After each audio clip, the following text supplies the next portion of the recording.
সম্মানিত বন্ধুগণ, আসসালামু আলাইকুম রহমতুল্লাহ বারাকাতুহু। এটা আমাদের নন্দিনী সিটি প্রজেক্ট। আগে এই রাস্তাটা এত ভালো ছিল না, এখন এই রাস্তাটা অনেক উন্নত হয়েছে, ভালো হয়েছে। তো এখান থেকে সহজে ঢাকা যাওয়া যায়।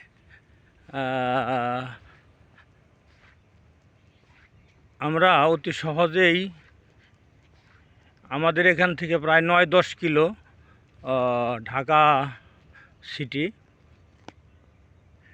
রাস্তাটা এখন উন্নত হয়েছে অনেক। এই যে আগে এই রাস্তাটা তেমন ভালো ছিল না, সেই জন্যে লোকজন এখানে অ্যাভেলেবল ঢুকতে পারতো না। এখন রাস্তাটা অনেক সুন্দর হয়েছে, প্রচুর লোক সমাগম হয়, লোকজন ঢুকতে পারে। সেই জন্যে আপনাদের সাদর আমন্ত্রণ জানাচ্ছি এখানে এসে আমাদের প্রজেক্ট ভিজিট করার জন্য। আর সামনে এটা হচ্ছে এই যে হেমায়েতপুর, এখান থেকে 3 কিলো হেমায়েতপুর, এই যে। আর হেমায়েতপুর থেকে ঢাকা শহর 7 কিলো, গাবতলী। ধন্যবাদ। আসসালামু আলাইকুম রহমতুল্লাহ বারকাতুহু।